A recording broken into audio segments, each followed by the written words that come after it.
So Jabari Parker has logged about 13 games for the Milwaukee Bucks since returning from his injury. It's good to see him back out there. Hopefully no more lower body injuries for him as he's only 22 years old. So I think we can talk about his return to Milwaukee now. I think the stats, we should definitely look at the numbers. I don't think we should read all the way into them though, because a lot of the things with injuries is like how long does it really take for a guy to get back, you know? But I think we can learn a lot from just how he looks physically, how comfortable he looks, how fast he's moving off the dribble. Is he able to beat guys off the bounce? Is he able to just keep up with everything going on in transition and all those type of things? So I think the one thing that I'm intrigued about, at least very early on with him, is that his three-pointer has been very good since coming back. He's only attempting about 2 a game, but he is shooting 46%, and it's a small sample size, granted, but I think one thing with Jabari that was pretty well documented over his first 2 years was that he just wasn't shooting threes, right? I think a lot of it was just like a mandate by Jason Kidd to not have Jabari shoot threes, and as we all know, Jason Kidd was one of the worst head coaches in the NBA, so that is definitely part of that. But he's actually been shooting them with some confidence. He's had a lot of spot-up opportunities where Giannis will just do something and then Jabari will just be chilling at the three-point line. And his first couple of years, he would be open from three, but then he would take like a step in the three-point line and have it be like a long two-pointer. So that's good. The free throws are also looking pretty okay, 76%. Again, smaller sample size on these things, but based on just what we're seeing immediately, good stuff. Now, if we can talk about just him physically, I do think Jabari looks pretty lean, which is good because I thought he was a little heavy coming into the NBA way back when he was 19. I do think he could still lose a few more pounds on his frame, just because I remember before last season, there were a couple of pictures on Twitter of him looking like really lean and like a lot of definition in his arms.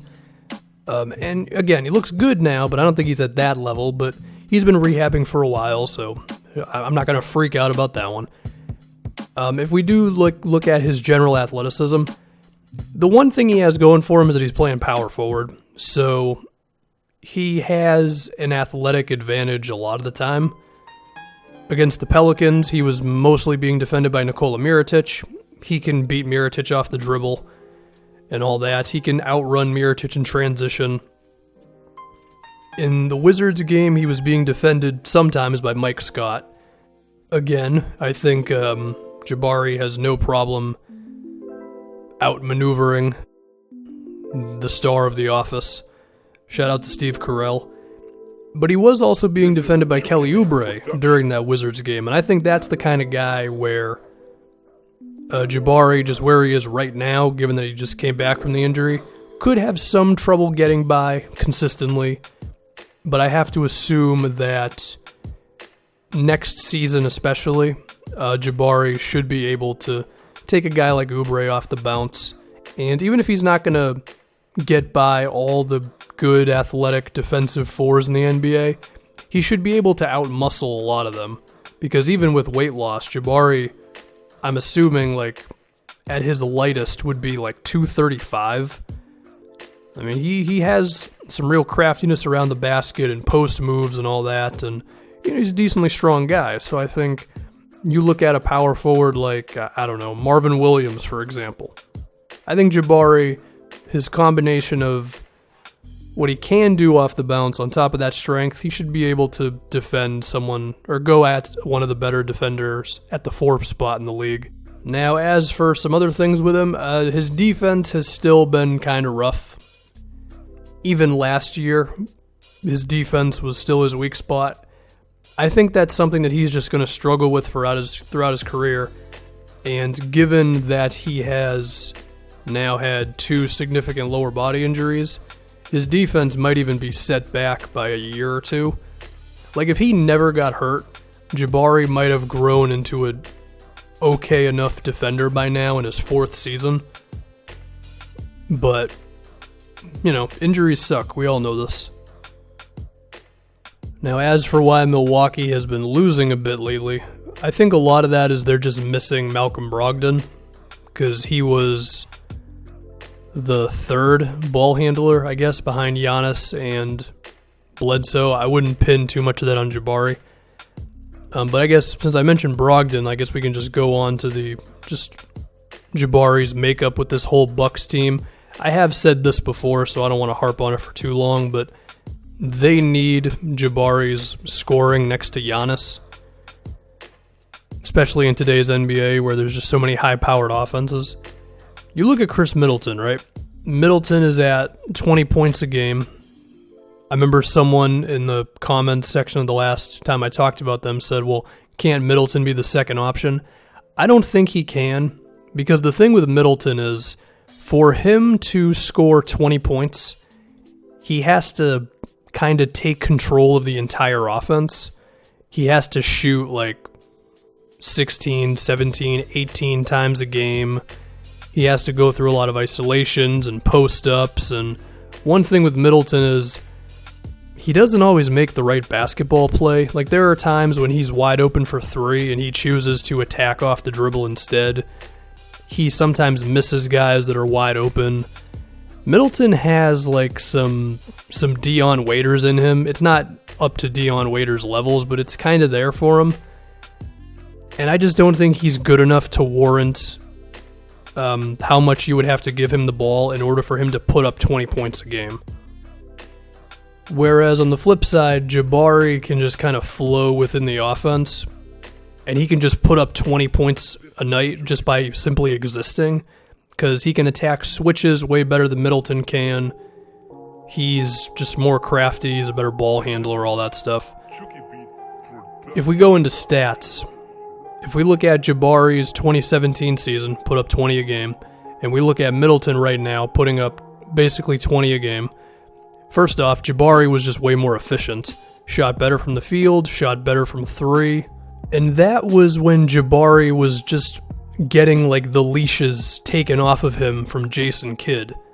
So Chris Middleton is having to do everything he can to put up similar box score numbers to Jabari in his, how long has Middleton been in the NBA now? Like 6-7 years? Whereas it was Jabari's third season after having a significant lower body injury and Jason Kidd not letting him really be himself. Basically, Jabari is just way more gifted and way more natural of an offensive player than Chris Middleton is. Now, whether Middleton realizes that or not is a different question. But between Brogdon and Bledsoe on the perimeter, Snell, Middleton, Giannis, and Jabari on the wings, Milwaukee's got a lot of versatility, and I think they have some options with different lineups. The Giannis at center lineup is something that's been talked about a lot on Twitter, at least. I don't think it's been used that often in games. According to Basketball Reference, Giannis has played 6% of his season at the center position, and before this year, he has never played it. But, maybe it would work, like Giannis at center, Jabari at power forward, and then Middleton, Snell, and Bledsoe, or Bledsoe, Brogdon, and Snell, or Bledsoe, Brogdon, and Middleton. Like, I don't know what ends up being the lineup, but a lot of options nonetheless. I guess defensively, the one you would probably want would be with Snell and Middleton out there to make up for Jabari at the 4, maybe not being the best on defense. Whatever you go with, I think it could work out. Now, as for the center position, Thon Maker's been worse on defense this year, and John Henson is like the Jeff Green of centers, where sometimes he's pretty okay, sometimes he isn't. Milwaukee needs an actual center. But they got good stuff going on the perimeter. I think the other thing we could talk about with Jabari is his contract situation, because I think it's one of the more interesting things in the NBA, right? Because if he never gets hurt, then of course you keep him and you don't really think twice about it, because he'd probably end up being like a 25-point scorer at this point.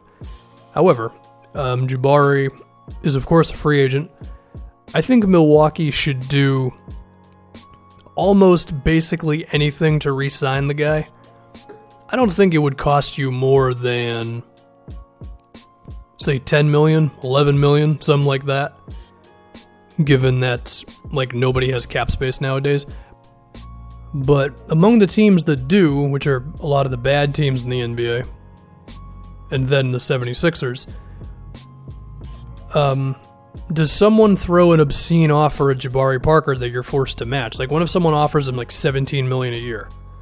Between the Lakers, Bulls, Mavs, Hawks, Kings, Suns, the Nets, like, if someone throws a crazy offer at Jabari, I mean, if I'm the Bucks, I still match the offer because Jabari, like a healthy Jabari Parker, to me, gives the Bucks a real championship window because you've solved the biggest issue with being a title contender, which is getting your number one guy. You already got that with Giannis. Jabari can be your number two dude. And I do think there are ways you could manage the salary after that. For one, Teletovich's contract is just up after next season, so that's about $10.5 million off the books.